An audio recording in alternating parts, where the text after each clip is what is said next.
Point of order, is it the Honourable Clayton Cosgrove? Mr Speaker, I asked the Minister a direct question as to whether she'd received advice from the Minister of State Services, and if so, when and what that advice was. The answer bore no relation to that. She rabbited on about an employee-employer relationship. I asked her if she sought specific advice from her colleague. Order.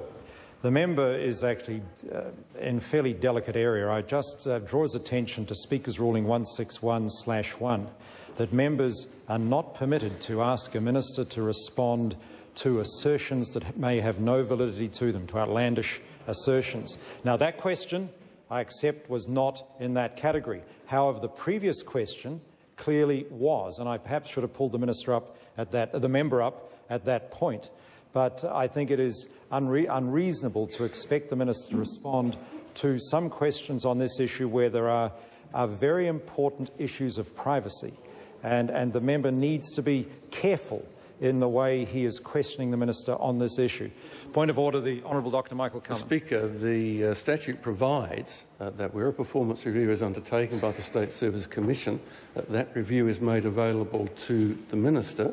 We've already heard that there has been a performance review. The member is therefore clearly entitled to ask whether that review has been received by the minister, and obviously he can ask whether or not she is prepared to tell us the nature of that review. The member's point of order.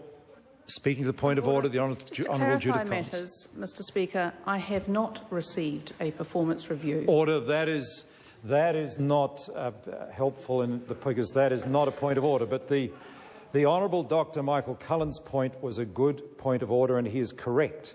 And I would invite the Honourable Clayton Cosgrove to repeat his question. I'll give him the chance to repeat his question, bearing in mind the sound advice that was given to the House by the Honourable Dr Michael Cullen. Point of order, the Honourable Clayton Cosgrove. We have some difficulty, I believe, because the minister, I think, may have misled the House. The member cannot allege that. I'm asking for your advice, sir. Could I finish? She said in answer to a previous question that she had participated in a performance review. She now, in response to a point of order in response to you, says she had not received it. I fail to see. I see a gross contradiction there. This is not a matter of order. I invite the member, because he is concerned that his question was not answered. I invite the member to repeat the question he put to the minister so that we can all hear and make sure the question is within standing orders. The Honourable Clayton Cosgrove. To the minister. Has she received or sought advice from the Minister of State Services regarding Mr Matthews' performance?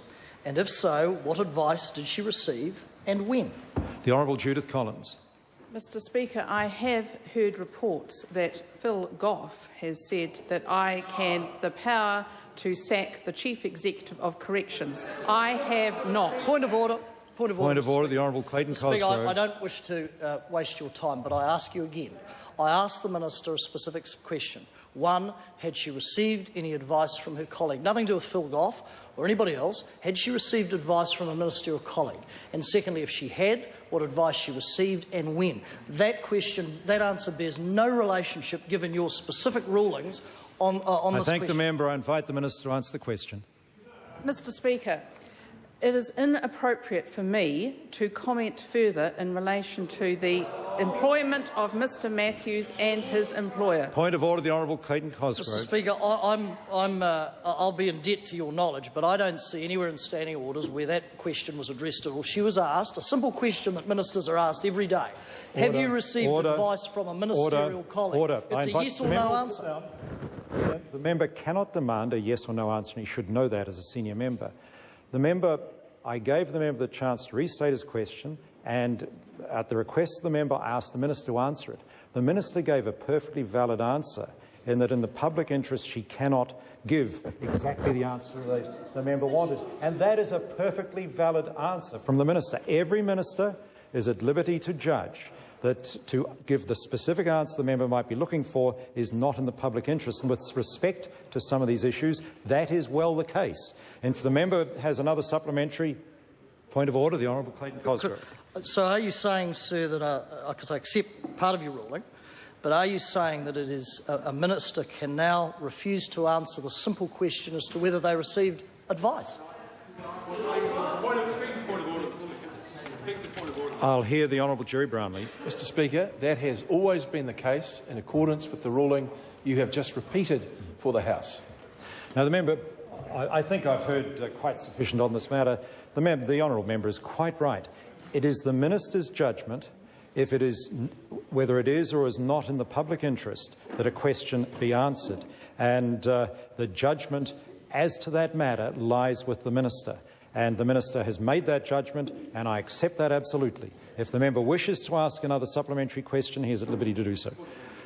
Point of order, the Honourable Dr. Michael I'm not disagreeing at all with your conclusion, sir. Can I just clarify that you're saying that a minister may decline the public interest to answer a question in the House, but may comment on exactly the same matter to the media?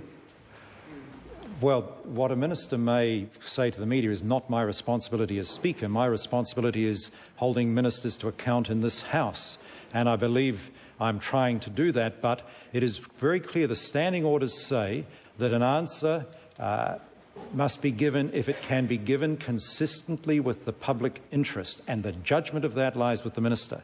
And the members of the House can also decide whether or not the minister has exercised that judgment wisely. That's not for the Speaker to make that decision. Point of order, the Honourable Trevor Mallard. Mr Speaker, and I'm sort of slightly unusually going to support you in that, because I can understand the circumstances of this. It is a proper thing for the minister to do where there is a very large payout at risk as a result of the advice coming from the House. The member will resume his seat. Now, the member knows that that was actually abusing the point of order process to make a political point, and that is not acceptable. And for a member as experienced as him, he should know better. The Honourable Clayton Cosgrove, supplementary question. Mr Speaker, can the minister advise the House then if she has received any legal advice, either private sector or Crown law, regarding the comments she has made publicly in respect of Mr Matthews' performance, in terms of whether those comments may well have put taxpayers' money at risk and prejudice the Crown's position? If so, what was that advice and when did she receive it? Mr Speaker. The Honourable Judith Collins, although I want to repeat the Speaker's ruling that I quoted a moment ago, that members should not be permitted to ask a minister to respond to an outlandish assertion. The assertion that something a minister has said could cost taxpayers hundreds of thousands of dollars is a fairly significant assertion. Now, I invite the minister to answer the question if she feels able. No.